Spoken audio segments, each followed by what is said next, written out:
Hello everyone, मैं doctor Tanuja कुमारी आप सभी का स्वागत अपने यूट्यूब चैनल में करती हूं। आज मैं आप लोगों से झारखंड में भारत छोड़ो आंदोलन के संबंध में चर्चा करूंगी। इसके पहले भी मैंने इस टॉपिक पे वीडियो अपने यूट्यूब चैनल पे अपलोड कर रखा है। आगे और अधिक इसके विषय में आज आप लोगों से इस वीडियो में बात करूंगी।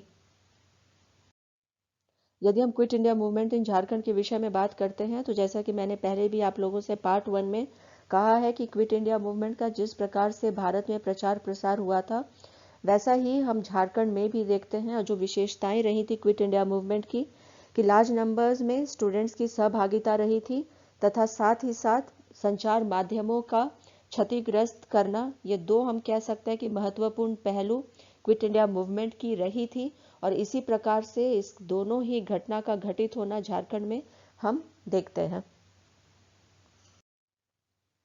यदि हम हजारीबाग के क्षेत्र के विषय में बात करते हैं तो भारत छोड़ो आंदोलन में हजारीबाग की महत्वपूर्ण भूमिका देखने में मिलती है।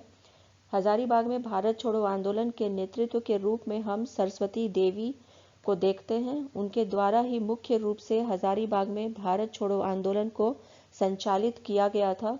हजारीबाग की जनता ने भारत छोड़ो आंदोलन के अंतर्गत उग्र प्रदर्शन करते हुए उपायुक्त की अदालत, यूरोपियन क्लब, लाल कंपनी जैसे स्थानों पर हमला बोलकर वहां के सामान को क्षति पहुंचाई थी। भारत छोड़ो आंदोलन में हजारीबाग जिले की एक विशेषता यह रही थी कि वहां अबरख खानों में काम करने वाले मजदूरों ने भारत छोड़ो आंदोलन के प्रति काफी जागरूकता दिखाई थी। हजारीबाग में भारत छोड़ो आंदोलन के दौरान आंदोलनकारियों द्वारा डाकघर, रेलवे स्टेशन आदि को क्षतिग्रस्त किया गया था। साथ ही साथ शराब बनाने वाली भट्टियों को भी नष्ट कर दिया गया था। भारत छोड़ो आंदोलन के अंतर्गत वहां की जनता द्वारा डोमचांच में एक सभा का आयोजन किया गया था और एक जुलूस निकाला गया जिसे विफल करने के लिए पुलिस द्वारा गोली चलाई गई, जिसके परिणाम स्वरूप घटनास्थल पर 2 व्यक्तियों की मृत्यु हो गई थी। सरस्वती देवी को ऐसे भी हम जानते हैं कि इनका जो भूमिका रहा था क्विट इंडिया मूवमेंट के समय में बहुत अधिक हमें देखने को मिलता है। उस समय छात्रों को प्रेरित करना, उन्हें एकजुट करना तथा सभा बुलवाना, इन सभी में हम देखते हैं कि सरस्वती देवी की उल्लेखनीय भूमिका रही थी, जिस वजह से हजारीबाग के क्षेत्र में क्विट इंडिया मूवमेंट काफी उग्रता से इसका प्रचार प्रसार यहाँ पे हुआ था। यदि हम पलामू क्षेत्र के विषय में बात करें तो झारखंड में भारत छोड़ो आंदोलन में पलामू क्षेत्र का भी विशेष योगदान रहा है। अगर हम पलामू क्षेत्र के प्रमुख नेताओं की बात करें तो गणेश प्रसाद वर्मा, गौरी शंकर ओझा, राजकिशोर सिंह, भुवनेश्वर चौबे, यदुवंश सहाय का नाम प्रमुखता से लिया जा सकता है। झारखंड के भारत छोड़ो आंदोलन के पलामू क्षेत्र की एक विशेष घटना है मिथिलेश कुमार सिन्हा के द्वारा जपला सीमेंट फैक्ट्री के मजदूरों को प्रेरित करना। तथा यहाँ पे हम ये भी देखते हैं कि इन्हें भारत छोड़ो आंदोलन के साथ जोड़ने का और कांग्रेस के साथ जोड़ने का प्रयास किया गया था। भारत छोड़ो आंदोलन में यदुवंश सहाय के अथक प्रयास से पलामू क्षेत्र में के खरवारों को भी कांग्रेस में शामिल किया गया था। क्षेत्र के प्रमुख नेताओं के द्वारा 8 अगस्त 1942 को डाल्टनगंज में आदिवासियों एवं ग्रामीणों की एक विशाल सभा का आयोजन किया जाना था, जिसे विफल करने के लिए ब्रिटिश हुकूमत ने 6 अगस्त को सहाय को हिरासत में ले लिया और उन्हें नजरबंद कर दिया था, जिसके कारण अन्य नेतागण आंदोलन में प्रत्यक्ष रूप से जगह जगह या प्रत्यक्ष रूप से कार्य करने लगे थे। 7 अगस्त को संपूर्ण डाल्टनगंज में सहाय की गिरफ्तारी के विरोध में हड़ताल बुलाया गया था। 10 अगस्त को गांधी जी को गिरफ्तार किया गया था, तो डाल्टनगंज में इसके विरोध में 11 अगस्त को विशाल जुलूस का आयोजन किया गया था तथा शहर के स्कूल में भी हड़ताल घोषित की गई थी। इस समय पुलिस के द्वारा भरतमल, नारायण शाह और रामेश्वर तिवारी को हिरासत में लेकर 6 महीने की सजा सुनाई गई थी। मजदूर नेता मिथिलेश कुमार सिन्हा के नेतृत्व में जपला सीमेंट फैक्ट्री में हड़ताल मजदूरों की बुलवाई गई थी। पुलिस द्वारा इसे विफल करने के लिए विश्रामपुर और नगर उटारी के कांग्रेस कार्यालय में ताला लगा दिया गया था तथा 13 अगस्त को महुआ डांड कांग्रेस कार्यालय में भी दस्तावेजों को जब्त करते हुए वहां ताला लगा दिया गया था। विश्रामपुर और गढ़वा थाने पर रमाकांत वाजपेयी के नेतृत्व में हमला करने की योजना बनाई गई थी। रमाकांत वाजपेयी को 6 महीने की कैद और जुर्माने की सजा सुनाई गई थी। यहाँ पे यदि हम क्विट इंडिया मूवमेंट के विषय में अन्य स्थानों के विषय में बात करें तो इससे धनबाद भी प्रभावित रहा था। भारत छोड़ो आंदोलन में झारखंड के धनबाद क्षेत्र का भी विशेष योगदान देखने में आता है।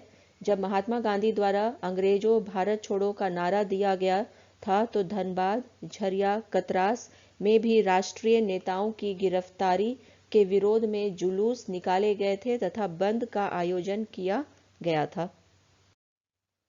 इसे विफल करने के लिए पुलिस के द्वारा जुलूस पर लाठीचार्ज करते हुए कांग्रेस कार्यालय को सील कर दिया गया था तथा कई प्रमुख नेताओं को जेल में डाल दिया गया था। यहाँ पे यदि हम बात करते हैं कि जितने भी धनबाद के अन्य नेताओं के विषय में भी, तो धनबाद की जनता नेताओं के गिरफ्तार किए जाने के विरोध में सड़क पर एकत्रित होने लगे थे, जिसे पुलिस द्वारा लाठीचार्ज के द्वारा हटाया गया था। कतरास में घटी एक प्रमुख घटना यह है कि वहां लोगों ने एकत्रित होकर थाना परिसर में तिरंगा झंडा को फहराने का प्रयास किया था, किंतु पुलिस ने इसे असफल बनाते हुए नेताओं को गिरफ्तार कर लिया था। विरोध में एकत्रित जुलूस के रूप में लोगों ने कतरास के पंचगढ़ी तथा कतरी पुल के समीप टेलीफोन के तारों को क्षतिग्रस्त कर दिया था। कतरास की घटना से धनबाद और झरिया भी प्रभावित हुए बिना नहीं रह सका, जहां पे हम ये देखते हैं कि लोगों ने एकत्रित होकर जुलूस निकाला और संचार तंत्र जैसे कि टेलीफोन को क्षतिग्रस्त कर दिया था। धनबाद में एक विशाल जुलूस का आयोजन किया गया। उल्लेखनीय है कि इसमें छात्रों द्वारा भी बढ़ चढ़ के हिस्सा लिया गया था। इस जुलूस ने डाकखाने पर हमला बोल दिया तथा वहां सारे दस्तावेजों को भी क्षतिग्रस्त कर दिया था। इसे विफल करने के लिए पुलिस द्वारा कई लोगों को हिरासत में ले लिया गया। ब्रिटिश हुकूमत के द्वारा यहाँ की जनता को भयभीत करने के लिए विमान को धनबाद से ऊपर से उड़ाया गया था तथा कैप्टन एलिस के नेतृत्व में 20 गोरे सैनिकों के एक जत्थे के द्वारा धनबाद में फ्लैग मार्च भी किया गया था। 20 अगस्त को झरिया में एक जुलूस का आयोजन किया गया था, जिसने टेलीफोन जैसे संचार व्यवस्था को क्षति पहुंचाई थी तथा डाक खाने में आग लगा दी और थाने पर भी हमला बोल दिया था, पर कैप्टन एलिस के द्वारा 10 व्यक्तियों को गिरफ्तार कर लिया गया था। ब्रिटिश हुकूमत के द्वारा इस स्थिति से निपटने के लिए सड़क और रेल नियंत्रण केंद्रों की स्थापना की गई थी। सड़क नियंत्रण केंद्र में पुलिस के 2 नायक और 6 जवान रहे थे तथा रेल नियंत्रण केंद्र में पुलिस के 1 दरोगा, 2 नायक और 30 जवान की ड्यूटी लगा दी गई थी। यदि हम क्विट इंडिया मूवमेंट के विषय में झारखंड में और अधिक चर्चा करते हैं तो इनमें सिंहभूम के क्षेत्र की भी यहाँ चर्चा करनी होगी। भारत छोड़ो आंदोलन में झारखंड के सिंहभूम क्षेत्र में भी महत्वपूर्ण गतिविधियां देखने को मिलती हैं।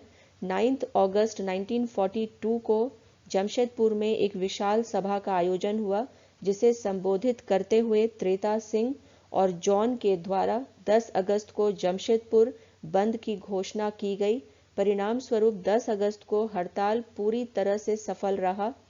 15 अगस्त को त्रेता सिंह, जॉन और टीपी सिन्हा जैसे दिग्गज नेताओं को हिरासत में ले लिया गया था। जमशेदपुर में टाटा यूनियन की सक्रिय भूमिका दिखाई देती है, जिसमें से जितने भी कार्यरत मजदूर रहे थे उनके आंदोलन को भी प्रभावित करने का तथा उन्हें जागरूक करने का भी कार्य किया था। 14 अगस्त को चक्रधरपुर के BN हाई स्कूल के छात्रों के द्वारा एक हड़ताल की आयोजन की गई थी। इसके समर्थन में चाईबासा जिला स्कूल तथा ML रुंगटा हाई स्कूल भी आगे आ गए थे।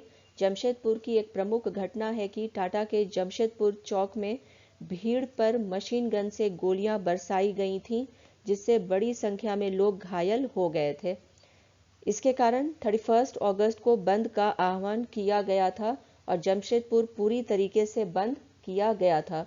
जमशेदपुर नगर पालिका में कार्यरत सफाई कर्मियों ने भी 3 सितंबर से 11 सितंबर तक हड़ताल पर रहकर भारत छोड़ो आंदोलन को अपना समर्थन दिया था। आगे और अधिक हम चर्चा करते हैं। यदि क्विट इंडिया मूवमेंट के संदर्भ में तो संथाल परगना भी इससे प्रभावित रहा था। यहाँ पे यदि हम बात करें भारत छोड़ो आंदोलन की संथाल परगना में, तो हम ये देखते हैं कि भारत छोड़ो आंदोलन और संथाल परगना क्षेत्र में विनोदानंद झा की सक्रिय भूमिका हमें दिखाई देती है। 13 से 14 अगस्त को मधुपुर, जसीडीह और देवघर में लोगों ने रेल व्यवस्था को बाधित किया तथा रेल व्यवस्था को क्षति पहुंचाई थी। रेल व्यवस्था तथा संचार तंत्र को क्षति पहुंचाकर आंदोलन को एक नई दिशा दी गई थी। यही नहीं, डाकघर पर हमला कर सारे दस्तावेजों को जला दिया गया था। दुमका में उपायुक्त की कचहरी के साथ साथ अन्य सरकारी प्रतिष्ठानों पर भी तिरंगा फहराया गया था, जिसमें मुख्य रूप से मोतीलाल केजरीवाल, रामजीवन, हिम्मत सिंह जैसे नेताओं ने बढ़ चढ़कर भाग लिया। इसे विफल करने के लिए पुलिस द्वारा इन्हें गिरफ्तार कर जेल भेज दिया गया था। गोड्डा में बुद्धिनाथ झा और सागर मोहन पाठक ने एक विशाल जुलूस निकालकर कचहरी में भारतीय तिरंगे को फहराने का प्रयास किया, किंतु पुलिस द्वारा उन्हें गिरफ्तार कर लिया गया था। 21 अगस्त को गोड्डा जिले में 62 कैदी निकलकर भाग गए थे। मिहिजाम में कार्यरत सरकारी पदाधिकारी जो कल्याण पदाधिकारी के रूप में कार्यरत थे, उन्होंने न सिर्फ सरकारी सेवा से त्याग पत्र दे दिया बल्कि कांग्रेस में शामिल हो गए। इस प्रकार हम यह देखते हैं कि झारखंड में भारत छोड़ो आंदोलन का विस्तार झारखंड के सभी क्षेत्रों में देखने को मिलता है।